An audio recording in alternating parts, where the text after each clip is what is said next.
दिल्ली चुनाव में कमल खिलने के बाद सीएम पद की रेस में कई नामों की चर्चा हुई। अब दर्जन भर दावेदारों के बाद अब नाम सिमटकर 3 नेताओं तक पहुंच गई है। एक तरफ जहां आम आदमी पार्टी भाजपा पे तंज कसती है कि चुनाव से पहले भी इनके पास कोई सीएम फेस नहीं था, चुनाव के बाद भी नहीं है, मोदी को अपने 48 विधायकों में से किसी पे भरोसा नहीं है, तो वहीं दूसरी तरफ भाजपा सीएम फेस को चुनने के लिए अपने अंतिम चरण में दिखाई पड़ती है और आखिर में 3 नामों पे जाकर भाजपा के निर्णय की सुई टिक गई है। जानते हैं कि भाजपा सूत्रों ने किन 3 नामों का दावा किया है। नमस्कार, आप देख रहे हैं द हिंदी टॉप। खबर में आगे बढ़ने से पहले आप द हिंदी टॉप को सब्सक्राइब करके बेल आइकन दबाना ना भूलें ताकि आप तक पहुंचे हर खबर सबसे पहले। दिल्ली चुनाव के नतीजे आए हुए 11 दिन से ज्यादा हो गए। 8 फरवरी को नतीजे आए थे। भाजपा की कई बैठक भी हुई, लेकिन सीएम फेस को लेकर कोई नाम सामने नहीं आया।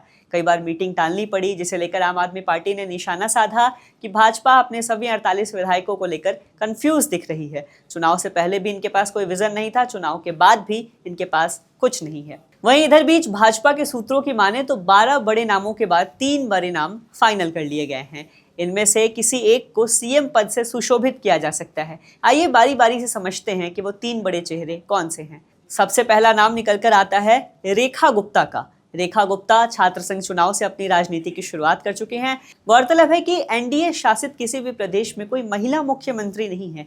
इसी लिहाज से रेखा गुप्ता का नाम दावेदारों के फहरिस्त में मजबूती से निकलकर सामने आ रहा है। दूसरे नंबर की बात करें तो विजेंद्र गुप्ता निवर्तमान विधानसभा के विपक्ष के नेता थे। अरविंद केजरीवाल की लहर में भी जीतकर विधायक बनते रहे हैं। जाति से वैश्य और पार्टी का पुराना चेहरा होना इन्हें सीएम की कुर्सी के लिए दावेदारी में मजबूती से खड़ा करता है। सूत्रों की माने तो भाजपा के साथ साथ आरएसएस का नेतृत्व भी विजेंद्र गुप्ता के नाम पर सहमति जता सकता है। सीएम की कुर्सी की रेस में तीसरे नंबर पे आशीष सूद का नाम भी खूब चर्चाओं में है, जो जनकपुरी से विधायक चुने गए हैं। इनका नाम शुरू से ही चर्चाओं के पर्चे से नदारद है, इसलिए भी मजबूती से इनका नाम सामने आ रहा है। सूद नगर निगम की राजनीति करते रहे हैं, लेकिन पार्टी की नई पीढ़ी के नेताओं में मजबूत रणनीति बनाने वाले नेता माने जाते हैं। ऐसे में आशीष सूद अगर भाजपा नेतृत्व की फाइनल चॉइस होते हैं तो इसमें कोई ताज्जुब की बात नहीं होगी। आशीष सूद भाजपा के पंजाबी भाषी प्रमुख नेताओं में से एक हैं। आरएसएस के नजदीक भी बताए जाते हैं। आशीष सूद ने एबीवीपी से सियासी करियर की शुरुआत की थी। युवा मोर्चे में अहम पदों पे भी जिम्मेदारियां निभा चुके हैं और पार्टी के लिए जम्मू कश्मीर, गोवा जैसे राज्यों में काम भी किया है। भाजपा के आंतरिक सूत्रों की माने तो 20 फरवरी को 11 बजे शपथ ग्रहण समारोह हो सकता है। कौन कौन से नेता शपथ लेंगे, इसकी तस्वीर बुधवार यानी 19 फरवरी को देर शाम तक साफ हो सकती है। यानी 19 फरवरी को ही विधायक दल की बैठक भाजपा दफ्तर में होनी है, जिसमें विधायक दल के नेता के नाम पर मुहर लगेगी।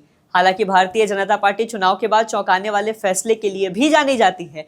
इससे पहले दिल्ली के सांसदों के बीच में से किसी को सीएम बनाने की मांग ने तूल पकड़ा था। आगामी बिहार विधानसभा चुनाव को लेकर मनोज तिवारी का नाम भी मजबूती से सामने आ रहा था। पूर्व सांसद स्मृति ईरानी को भी सीएम पद का दावेदार माना जा रहा था। इसके अलावा केजरीवाल को नई दिल्ली सीट से हराने वाले परवेश वर्मा का नाम भी सीएम फेस के लिए सुर्खियों में था, लेकिन भाजपा वंशवाद के छींटे से बचना चाहती है, इसलिए परवेश वर्मा का नाम जरा पीछे दिखाई पड़ता है। अब पर्ची से किसका नाम निकलेगा, फिलहाल ये पार्टी के चुनिंदा लोग ही जानते हैं। हालांकि अंदाजे से कहीं ज्यादा समय लेने के कारण आम आदमी पार्टी ने चुनाव के बाद भी भाजपा को नहीं छोड़ा है। भाजपा को निशाने पर लेते हुए आम आदमी पार्टी ने कहा कि ऐसा पहली बार देखने को मिल रहा है जब शादी का मंडप तैयार है, बाराती भी हैं, लेकिन दूल्हा कौन बनेगा ये अभी तक तय न हो सका है। गौरतलब है कि आतिशी लगातार भाजपा पे हमलावर हैं, कह रही हैं कि मोदी को अपने 48 विधायकों में से किसी पे भरोसा नहीं, सीएम की कुर्सी पे पार्टी का ना कोई फेस है और ना कोई लक्ष्य। बहरहाल देखते हैं कि भाजपा के पिटारे से किसके नाम का पर्ची निकलेगा। जिसका नाम निकलेगा, रामलीला मैदान में 26 साल बाद वही भाजपा का भगवा लहराएगा। फिलहाल के लिए इस खबर में इतना ही। वीडियो शेयर करें, खबर पे अपनी राय कमेंट करें। मैं हूं आपके साथ प्रत्युष रौनक, कैमरे पे मेरा साथ दे रहे हैं मेरे साथी शिव कुमार। ऐसी और खबरों के लिए सब्सक्राइब करें द हिंदी टॉप। हम एक्स यानी ट्विटर, फेसबुक और इंस्टाग्राम पर भी फॉलो करें।